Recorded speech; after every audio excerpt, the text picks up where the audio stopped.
Assalamu alaikum, hello and welcome. I'm Shazia, joining you on Unity FM 93.5 on the Nutrition Hour. Really excited to have you all join me today for a discussion on health and well-being through nutrition, where I will be talking about how we can improve our health using food as our basic ingredient. So since we're talking about health for the next hour or so, please be advised that I'm only discussing general information. So if you feel you've got any medical issue or concern, please check in with your own medical practitioner, because we don't want you to find that the advice that you've been offered here is conflicting to what you actually need. So, how are you doing today? I hope you and your loved ones are keeping well. I'm so glad that the weather is warming up. I was driving my way in today and I could see the daffodils. Really nice surprise. Lovely to get that vitamin D in as well, whilst the exposure to the sun is now becoming more available to us. And it's something that I really advocate for everyone to do, actually. Get as much vitamin D as you can with exposure to sunshine. And it's something that's really good to test as well, because vitamin D is quite paramount to good health. So before we get into the nutrition-related topic of the day, I would like to briefly introduce myself. Boring but true, I'm Shazia. I'm a qualified pharmacist of 20 years. I went to Aston University back in the 90s and completed my master's degree. I worked in the field for up to 14 years or so, and I did lots of different things, tried loads of things out, loved what I did. So I was a community pharmacist for a while. I did some community health where I worked with school nurses and dentists. And then I also worked in practice with general practitioners, which I thoroughly enjoyed. In 2016, however, I decided that I needed a change. I think it was a crazy change that I did make. However, I've been on a learning journey since. So I took some time out to rediscover myself, and surprisingly and pretty much unknown to me was my growing interest in natural medicine and using natural modalities to help improve health and well-being. So I saw lots of amazing results with family, friends and others, and I could not but look into what was going on. It really did trigger an interest in me that I didn't know was actually there. This having sparked my interest in natural medicine, I decided to return to college and study for a diploma in naturopathic nutrition in 2016. And I qualified, by God's blessing, by the end of 2019 as a nutritional therapist. The hardest course I ever did, I must say, but well worth it in the end, and I loved every part of it. I have since been extremely passionate about holistic health. I love educating and empowering others on their journey to experiencing optimal health and well-being using food first. So food is the amazing tool in this amazing area of work. So before I get into today's topic on nutrition wins in Ramadan, I would like to emphasize that this is discussion for information purposes only, and it does not constitute medical advice. For anyone listening with any health-related concerns or issues, please do speak to your own medical practitioner at the earliest opportunity. Of course, your personal safety and well-being during your spiritual journey is our primary concern. So our beautiful guest Ramadan is here. How are you feeling? Are you one of those amazing people who have a structured plan, hour by hour? Or are you like me, feeling a bit stuck, off track, confused, wondering how it all happened again and so soon? Well, it's a blessed month, and whatever negativity you're feeling right now, it's sure to dissipate. It's part and parcel of God's mercy and the blessings of the month. Take from me and others the amazing resources that are available to uplift your spirituality. Find comfort in knowing you are amongst the most blessed to see this month once again. Whilst you realign your spirituality, how do you tap into your energy? We need energy to worship our best and excel our worship this month. Where does this energy come from? Do you ever think about the fuel that you put into your body to get this energy? Does it come from nowhere? Does it just happen by magic? Or is there an effort required on our part? Can we eat the way we always eat and get the results we expect? So if you're one of those people planning to stay up in the long nights of Ramadan to worship, are you going to do this simply by eating the food that you normally eat? Or is it something that you really need to reflect on and think about? Coming into Ramadan, we might be thinking, oh, it's too late. to make changes, but that's not true. You can make change at any time. And remember, it's how we finish off that is the most important. You wouldn't put diesel into a petrol car, would you, and expect it to perform? So like that, we wouldn't expect to put food that is perhaps not the best quality or prepared in the best way into our bodies and expect to do those long nights of worship and those long nights of standing in prayer. So for many, nutrition in Ramadan may seem daunting, and I hear you. Even as a nutritional therapist, I have my challenges and struggles to this day. I mean, who doesn't want to open their fast with something incredibly satisfying to our taste buds? So I'm talking the really oily, sweet and salty foods we all adore, like samosas, pakoras and jalebis. It's so easily done. I want to assure you that good food can be tasty too. It's just a journey we all have to embrace to challenge our palates. But what I want to share with you today, though, are just a few things that I think could help with even the most difficult of situations, even if you are unprepared. So the first thing I want to talk about is hydration and water intake. I'm very hypocritical when it comes to this one, as I struggle myself to get this in. And there are days that I can go without drinking even a glass of water. Whilst we can survive for days without food, we can't survive with water in the same way. We can only go a few days. An average adult is composed of about 60% water, so we are a large proportion of this liquid. And water serves many essential functions in our body. Many reactions take place in water, detoxification, and we know when we don't get enough water because we'll have physical signs, we'll have other signs. It's no surprise, therefore, that the long hours of fasting may result in dehydration with inadequate intake, and we have to therefore think about how and why and what we do in terms of getting water during the feeding hours. You may be familiar with symptoms of dehydration, and these may include, and not limited to, thirst, headache and fatigue. Clearly, these are not the best things to be experiencing when you're fasting, and especially if you're trying to excel yourself, which is what we're supposed to be doing. We look at ourselves compared to our last Ramadan, and we try and do better than we did before. So how much water are we supposed to drink? Now, we always hear this 8 glasses per day. Where did this come from, and what's the basis for this? Well, in my research, I didn't really find a proper reason to say we all need 8 glasses of water a day. And actually, it depends on a load of factors. So this can vary from person to person. Things like age, time of year, climate, physical activity, so how active you are. I mean, are you a sporty person? What kind of exercise do you do? How often are you exercising? As well as your individual medical condition. So there might be reasons why you may need less water or more, depending on your background in terms of your medical history. For the majority of people, however, it's very likely that we do need to increase our water intake, and we could benefit from drinking more. If that's the case, how do we do this practically? Well, once you know how much you need to consume, and this is something you need to research for yourself, and yes, please do work to a target. Divide this over the hours between iftar and suhoor, omitting any hours you may nap. Please note that the daily water consumption must be divided. The last thing I want you doing is to consume your 8 glasses, for example, in one sitting.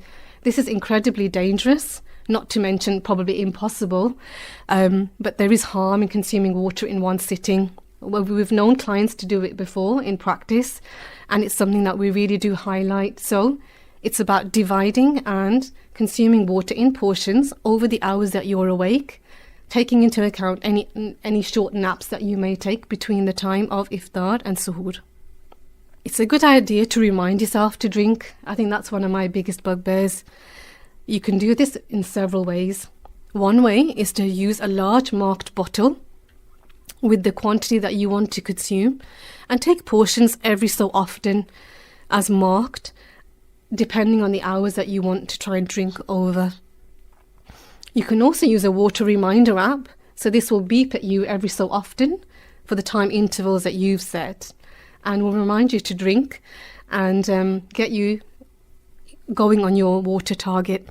If you're creative, why not create yourself a chart that you can put on the wall that you can see every day and tick off the number of glasses that you drink, when you drink them, as you go along.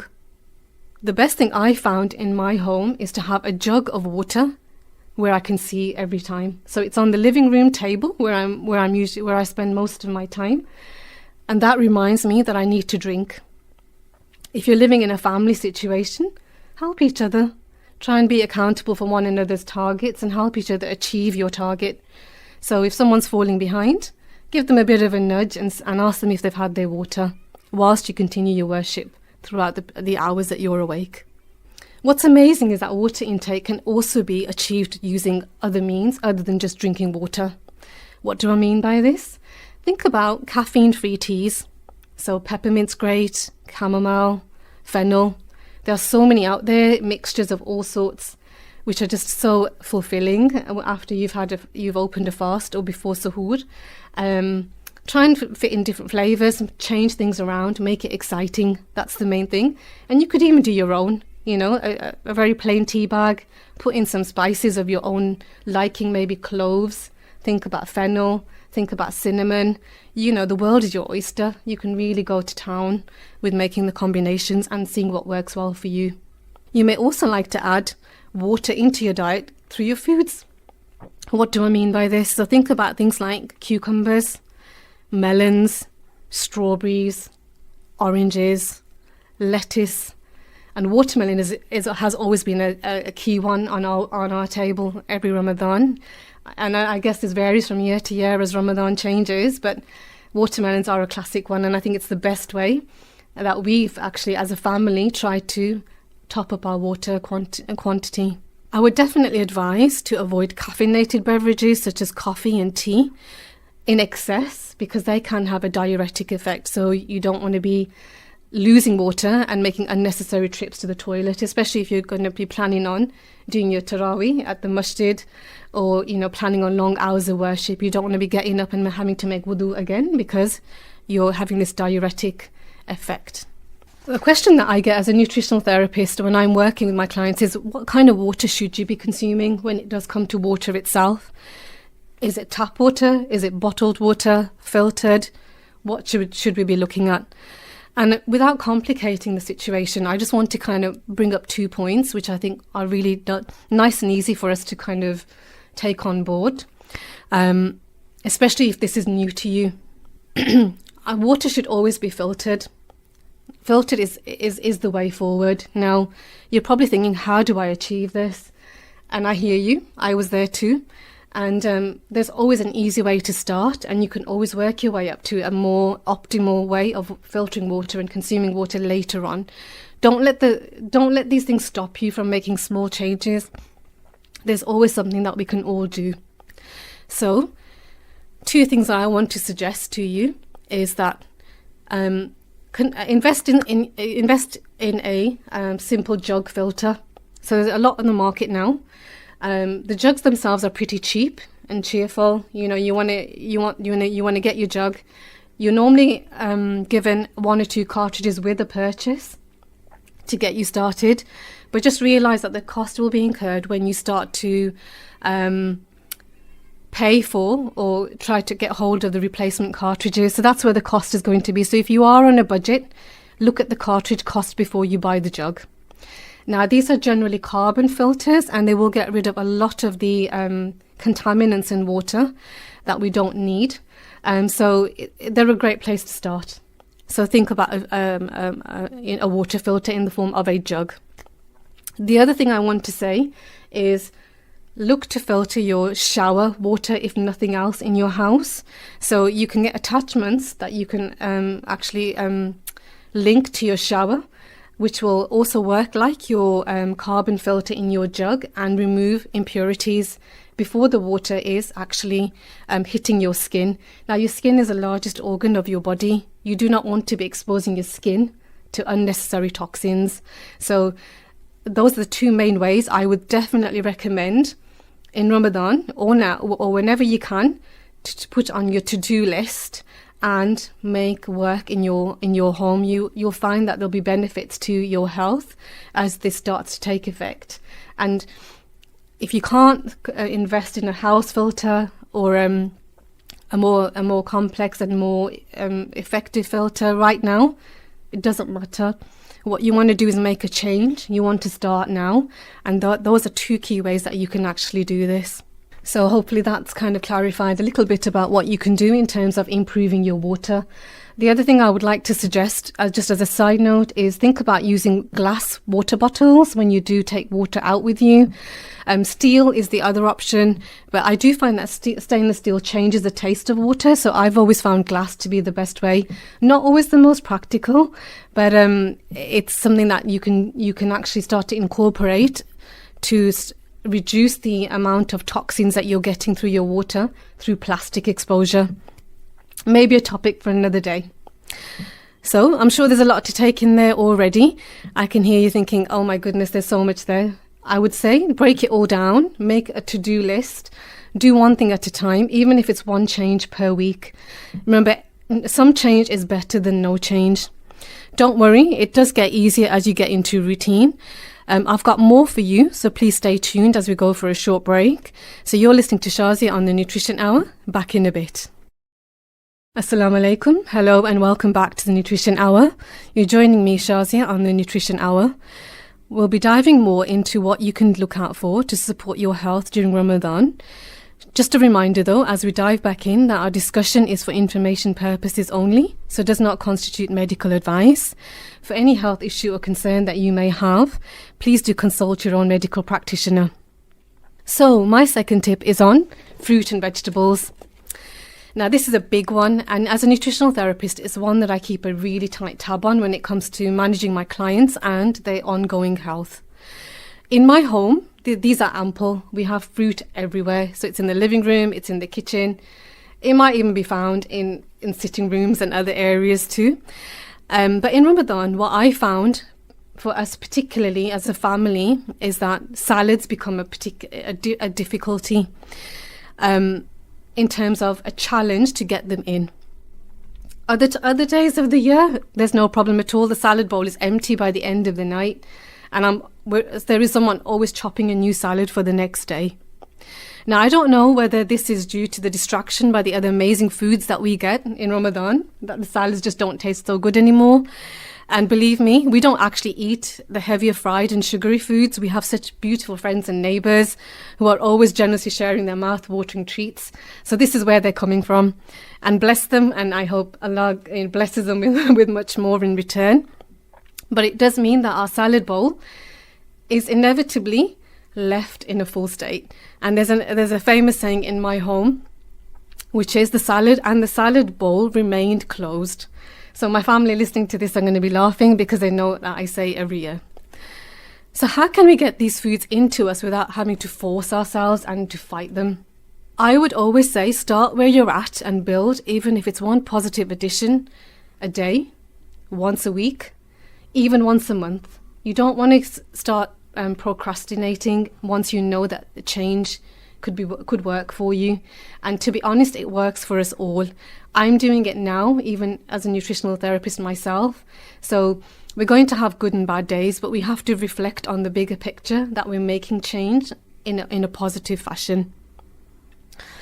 Remember, it will become routine once you do it quick enough. And this is the beauty of Ramadan. We've got 30 days to bring about a new routine, set ourselves a positive habit whilst trying to remove a bad habit. So, the wisdoms for Ramadan are just so immense that I could just go on about that on its own.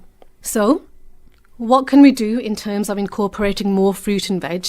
Now, the NHS used to say 5 a day, but if you look at some research now, the NHS does actually look at 10 a day in terms of portions. So if we're not getting 5 a day, how are we going to get our 10 a day? Now, this is a struggle for many of us, me included. And again, start where you're at and start to build. Now, fruit and veg doesn't have to be fresh. You can look at frozen options, of which there are so many now. And you can also look at canned options as well. So whilst each of these options have their advantages and disadvantages, it shouldn't stop us from adding things to our diet to make positive change to our health. Even if you say, right, I can't afford fresh fruit and veg, I'm going to use the canned options. which actually now isn't the case because cans are increasing in price as well. Go for that.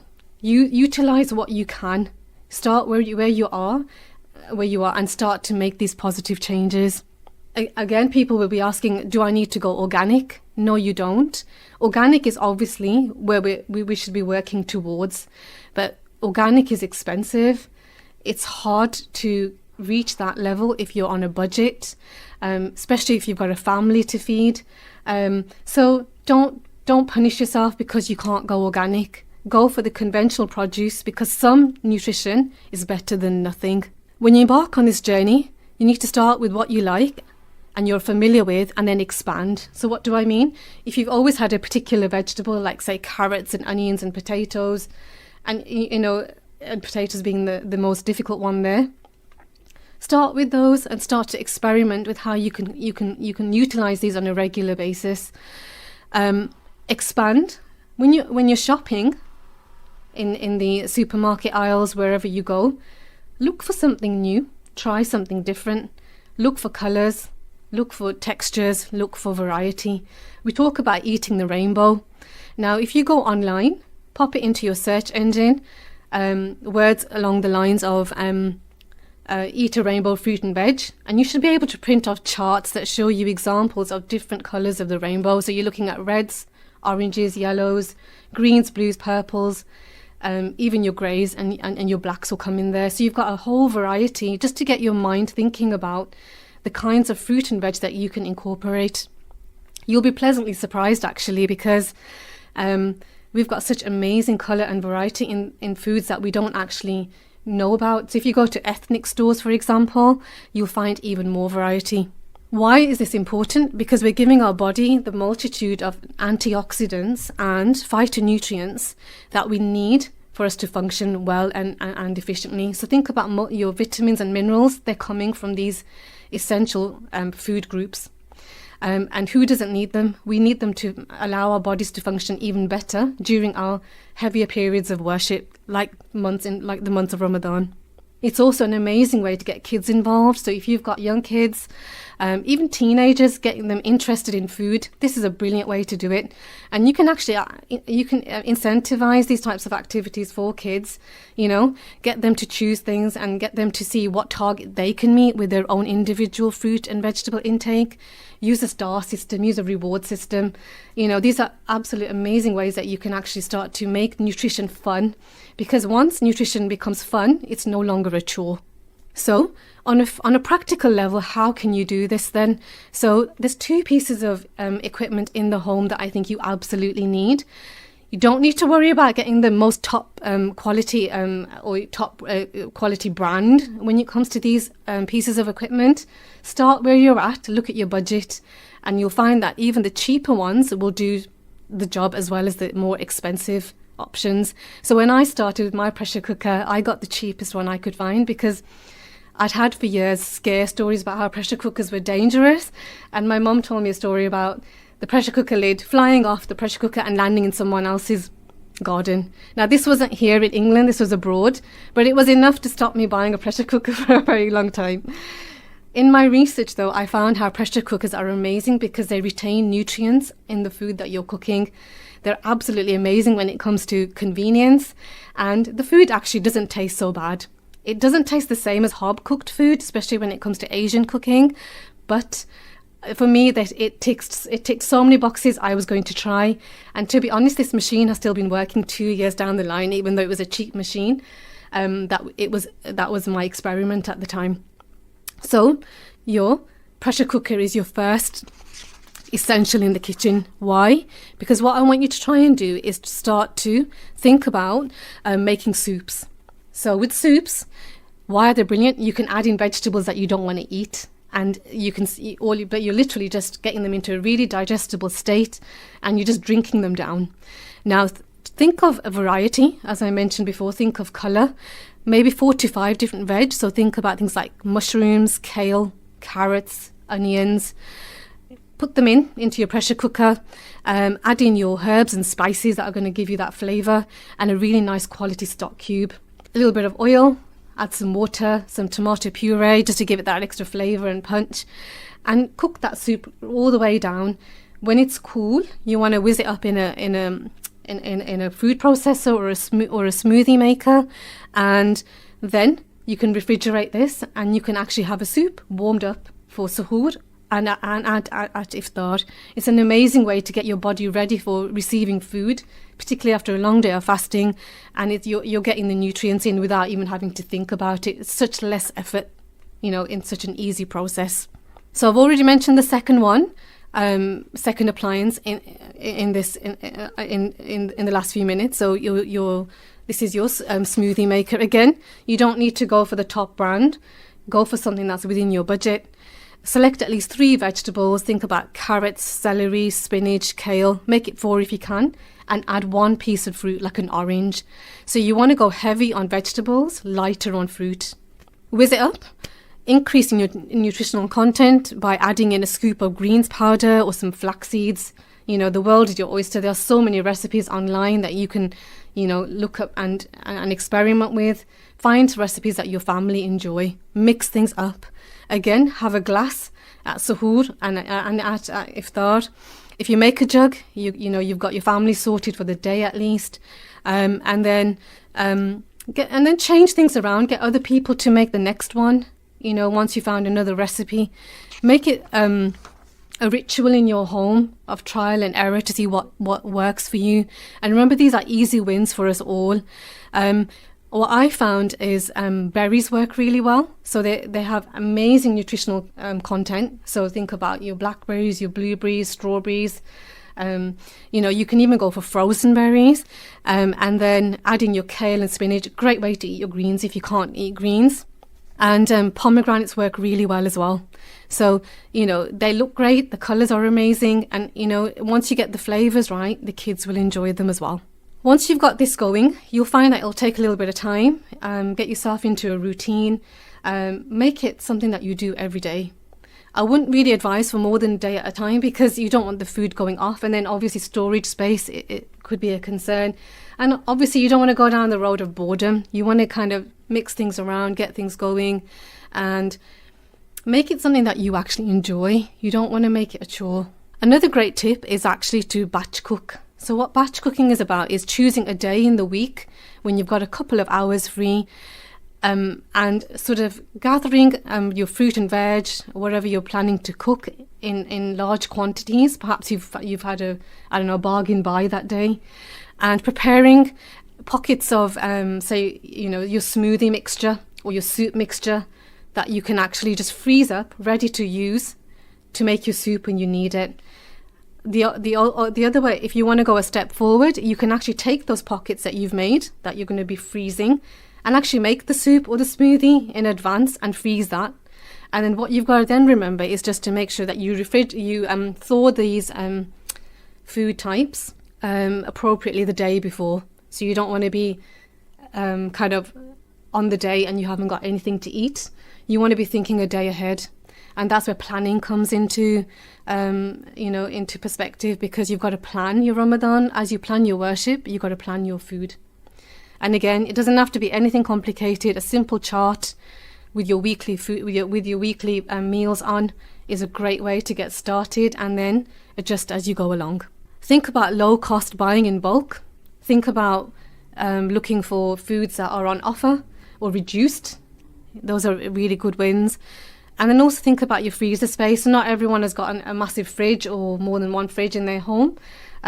Cook and store according to your capacity. Always get the family involved. I find that when I was trying to change my nutrition at home, it was a losing battle when I was doing it for myself, and just getting my family to kind of accept the change.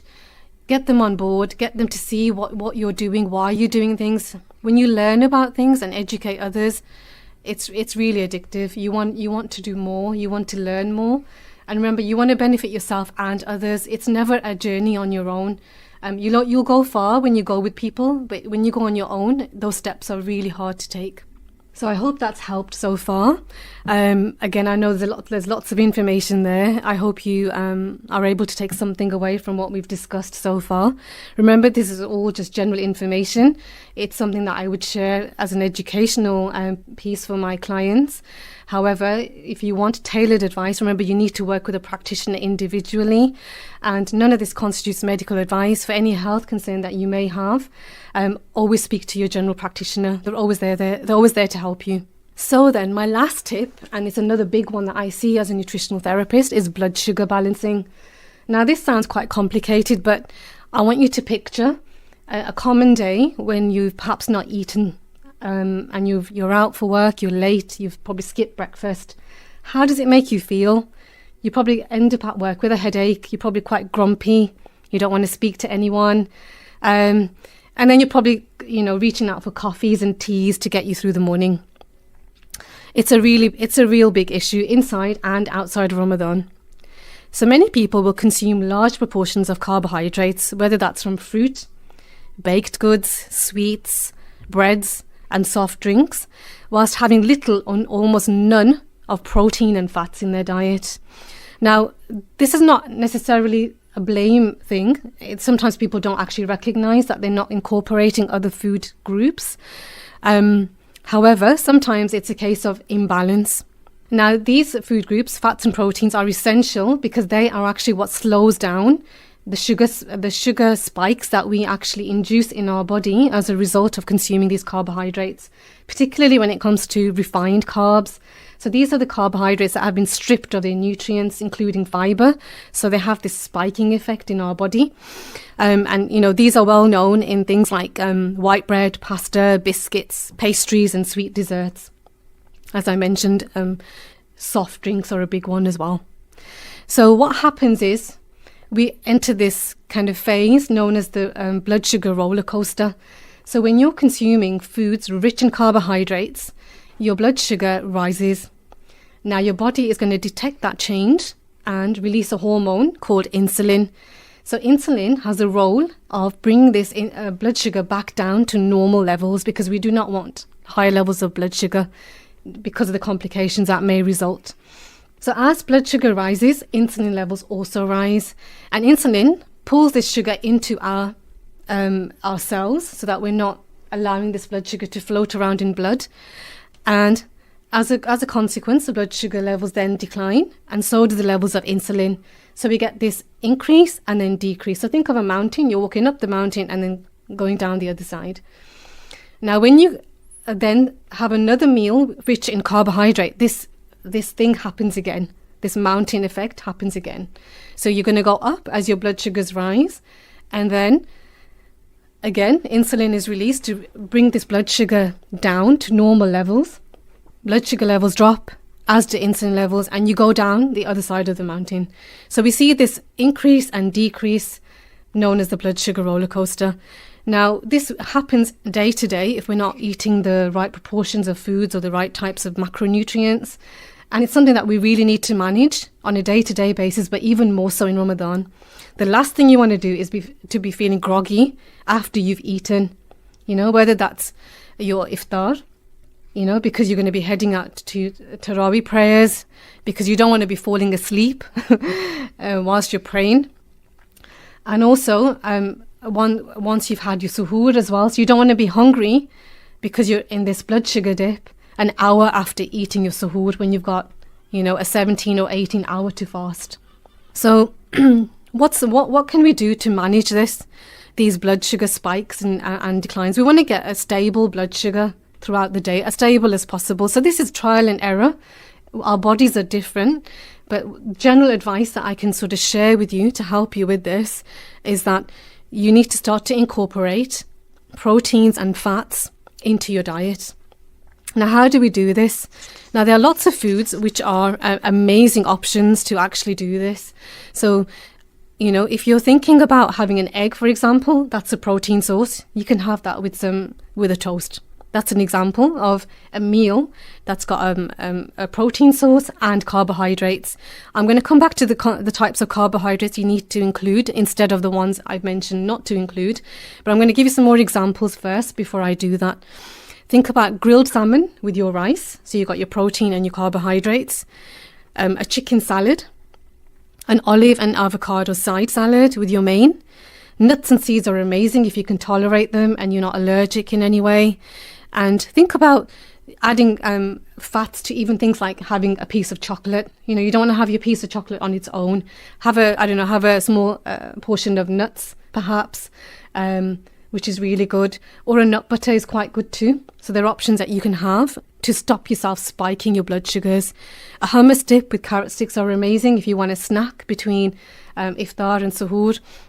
Remember, these rules apply with any snacking that you do in between your eating hours. So you don't want to always be going for carbs on their own.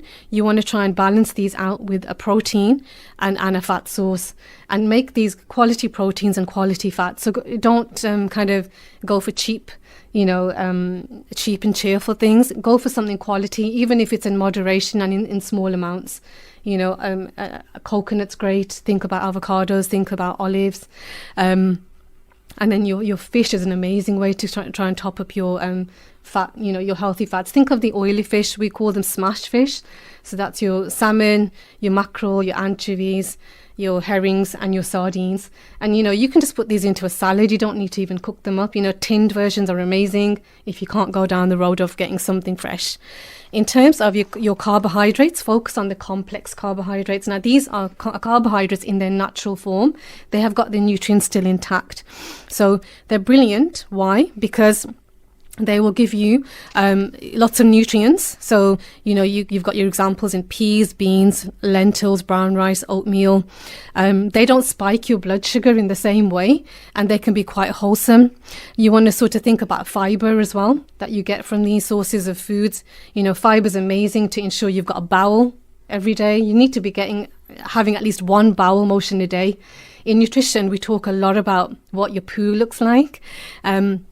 So, if you're not passing one bowel a day, obviously you're going to be establishing a new routine when it comes to Ramadan. You need to be looking at why. And you need to be bulking your diet up with some fiber to do this, unless, of course, you can't have fiber. Again, everyone is individual. You need to look at your own body and seek advice from your medical practitioner if you are in any doubt. Other great recipes that you can actually start to look at and worked really well for my family were chia pudding.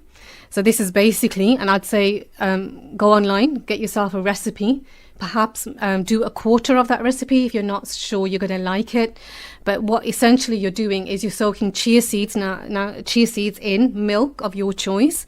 You can add some water, a sweetener of your choice. You can add some dates into there. You can put some nuts into there. Add some coconut, cinnamon. The world is your oyster. And what you want to do is you want to soak these overnight. And the chia will actually soak up the fluid and swell, creating this lovely jelly-like consistency for the following day. So you need to give it at least, I'd say, 4 hours, but overnight is always best. So again, preparation is key. There are so many amazing recipes out there. I used to do a date one, and it was just amazing because it was like a caramel, a flavoured dessert. And I used to put cocoa powder in mine, so it was just amazing. And also I used to add Turkish delight to make it taste like Turkish delight. I used to add rose water, so a really nice way to treat yourself but also get the nutrients in. The other option is overnight oats. So you're doing the same thing, but you're using oats this time. The oats will absorb the liquid component overnight and produce a really lovely thick dessert for you to have the next day. And you can top this with anything that you fancy: nuts, seeds. You can use berries. You can use coconut, cinnamon. Again, herbs, spices of whatever nature you like. You've got, so much that you can try. It is trial and error, and I would definitely say try these if you're able to incorporate them. It's a great way to get the nutrients in, feel fuller for longer, and actually get a brilliant start to the fast in the morning. So yeah, go try those. What else can you think of? I don't know, but perhaps you've got recipes that you've tried and tested. I would always say, and this is kind of a tip that I found over the Ramadans that I started to improve on, and this is only recently, write things down, see what worked well, and then use that as a guide for your next Ramadan. So, if you found a particular routine worked well, stick to that same routine and then experiment with new things. Rather than reinventing the wheel, because I think that's where the stress comes in, when you've not really thought about what you did and what worked, and rediscovering everything that did work and perhaps didn't work so well. So the last piece of advice that I'd like to give is I would not skip the suhoor meal. Now, as much as we all would admit, it's not easy to eat at that time in the morning. I mean, some of us probably feel quite sick to begin with, and some of us are probably still really full from the night before, perhaps or having overindulged. We know from our faith that suhoor, if you partake of suhoor, it's a blessing in and of itself. And, remember, it doesn't have to be a massive meal. Even if you take a small amount, there's a blessing in it, which means that it's going to carry you through the day purely because it's a blessing. And remember, as Muslims as well, embracing this beautiful time of the year, it's not about filling our stomachs. It's about thinking about how we actually look after our body. Remember, our bodies are a third for food, a third for water, and a third for air. Now, that's amazing in the sense of, giving us the chance to utilize our nutrients and to detoxify and get the benefit, the secondary benefits that fasting gives us, which is detoxification in some way. I would always say that partake of suhoor.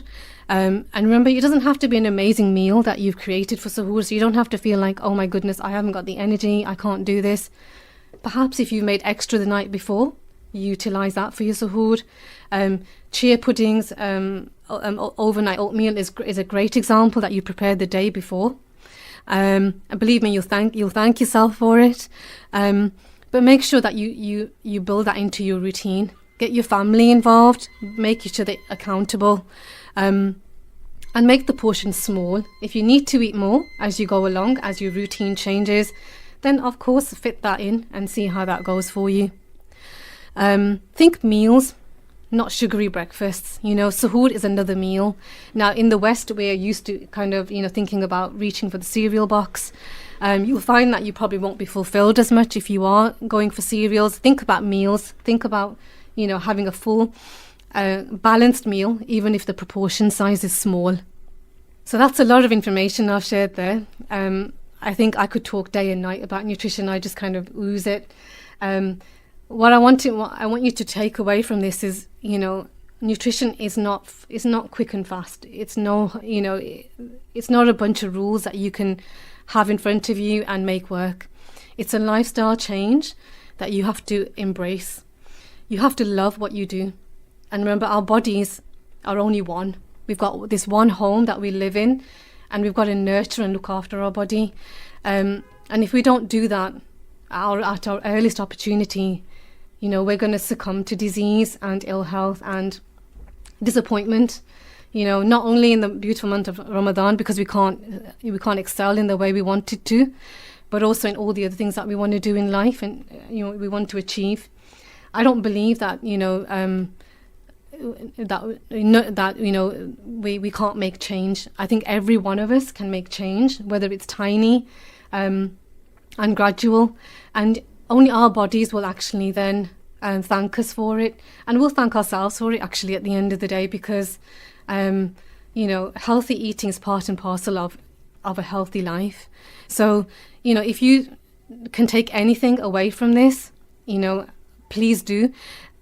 And the biggest thing is, don't overwhelm yourself. Start small, start gradual, take tiny steps, get together with others. This is a community thing, and have these discussions. Look at what you can do. Maybe a family member can batch cook something and you can batch cook something else and share. Sharing is caring, and Ramadan is no different. And remember, if we can get ourselves into a good place, we can offer more to the community, which is what Ramadan is about. It's about thinking of others over and above ourselves. I hope there's something that you'll take away from today, and something that there's something there that served you. I would love to hear your thoughts. Maybe something has worked well for you that you'd like to share. Remember, sharing is caring. Grateful for the opportunity to connect with you today. I have babbled on a little bit, but I hope that it's been useful for you. Please remember my family and I in your du'as, as I will remember you. And I hope and I pray that you have an amazing start to Ramadan. I look forward to speaking to you again. Take care until next time. Wassalamu alaikum. This is Shazia joining you on the Nutrition Hour. Lovely to have met you today. Assalamu alaikum.